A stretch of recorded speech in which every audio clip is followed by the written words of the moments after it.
اعوذ باللہ من الشیطان الرجیم بسم اللہ الرحمن الرحیم۔ اس سورت کا نام اللہب ہے۔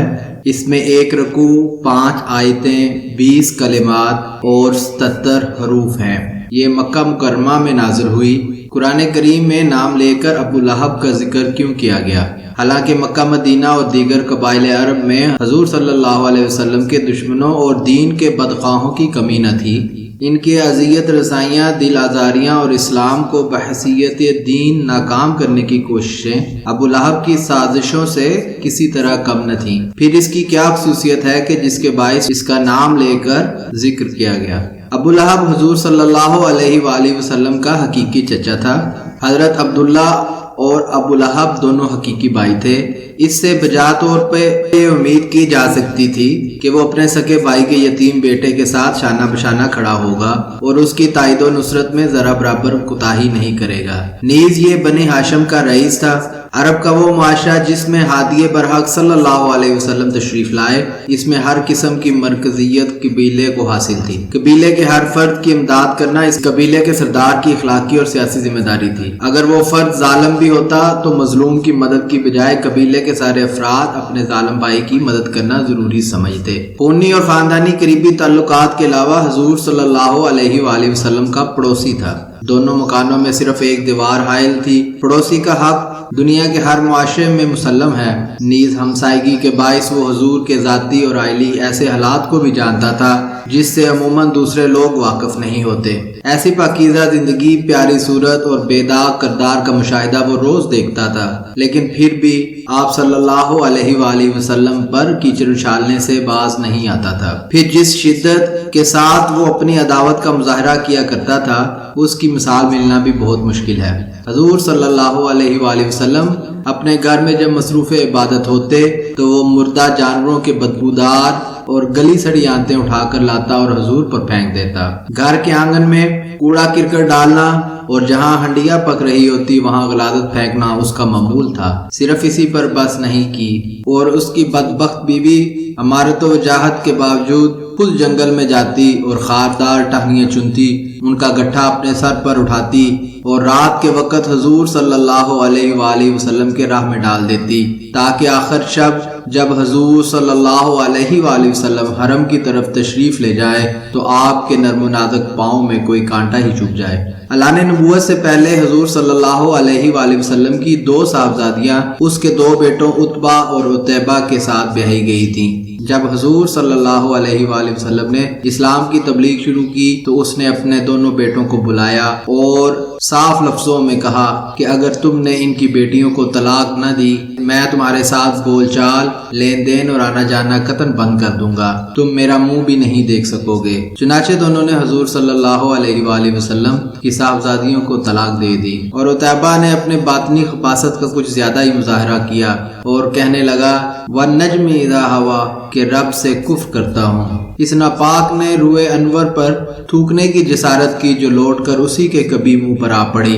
حضور صلی اللہ علیہ وآلہ وسلم کی زبان سے نکلا، الہی اپنے کتوں میں سے ایک کتا اس ناہنجار پر مقرر فرما دے۔ چنانچہ ایک سفر میں ایک شیر نے اسے پھاڑ ڈالا، لیکن نہ اس کا خون پیا اور نہ اس کا پلید گوشت کو کھایا۔ اس واقعہ کی تفصیل سورۃ النجم میں اللہ تعالیٰ نے بیان فرمائی ہے۔ نبوت کے 7ویں سال کفار مکہ نے حضور صلی اللہ علیہ وآلہ وسلم کے ساتھ سارے خاندان بنی ہاشم اور بنی مطلب کے ساتھ مکمل بائیکاٹ کا اعلان کیا، تو بنی ہاشم اور بنی مطلب کہ وہ افراد بھی جنہوں نے اسلام قبول نہیں کیا تھا، محض قبائلی عصبیت کے باعث شیب ابی طالب میں محصور ہو گئے، لیکن ابو لہب نے ہاشمی ہوتے ہوئے حضور صلی اللہ علیہ وآلہ وسلم کی مخالفت کی اور اس بائیکاٹ میں کفار مکہ کا ساتھ دیا۔ دین اسلام اور رسول اسلام سے اس کی بغض و عناد اتنا شدید تھا کہ ہر وقت حضور صلی اللہ علیہ وآلہ وسلم کے پیچھے لگا رہتا اور ان کی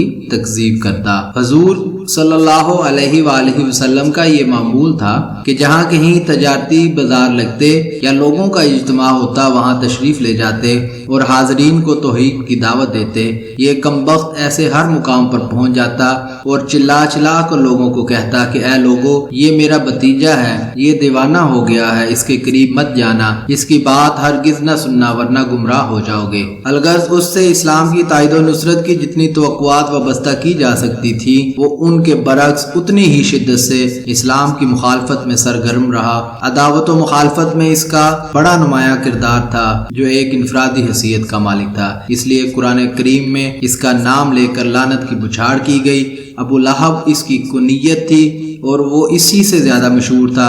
عبدالعزیٰ اس کا نام تھا۔ یہ ناپاک نام اس قابل نہ تھا کہ اس کو قرآن میں ذکر کیا جاتا، اس لیے اس کے نام کی بجائے اس کی کنیت ابو لہب ذکر کی گئی تاکہ لوگوں کو اس کے دوزخی ہونے کا بھی پتہ چل جائے۔ اس صورت کے مطالعے سے اس امر کا بآسانی اندازہ لگایا جا سکتا ہے کہ بارگاہ رسالت میں آپ صلی اللہ علیہ وآلہ وسلم میں معمولی سی گستاخی سے جبین قدرت پر کس طرح شکن پڑ جاتے ہیں، غضب خداوندی کے شعلے کس طرح بھڑکنے لگتے ہیں۔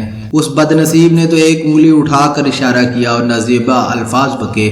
اس کے جواب میں رحمت عالم صلی اللہ علیہ وآلہ وسلم نے تو اسی حلم اور عفو و درگزر کا ثبوت دیا جو آپ کے شایان نشان تھا، لیکن غیرت خداوندی جوش میں آ گئی اور تبت یدا ابی لہب فرما کر ہر بے ادب اور ہر گستاخ کو صاف صاف بتا دیا کہ اگر تم میں سے کوئی ایسا لفظ یا فعل صادر ہوا جس سے میرے حبیب کی شان میں بے ادبی کا کوئی پہلو نکلے تو یاد رکھو غضب الہی کی بجلی کوندے گی اور تمہیں جلا کر خاکستر کر دے گی۔ آئیے اب چلتے ہیں سورت کی تلاوت اور ترجمہ کی طرف۔ تبت یدا ابی لہب و تب، ابو لہب کے دونوں ہاتھ ٹوٹ جائیں اور وہ برباد ہو جائے، اس نے ہمارے حبیب پر ہاتھ اٹھانے کی کوشش کی ہے۔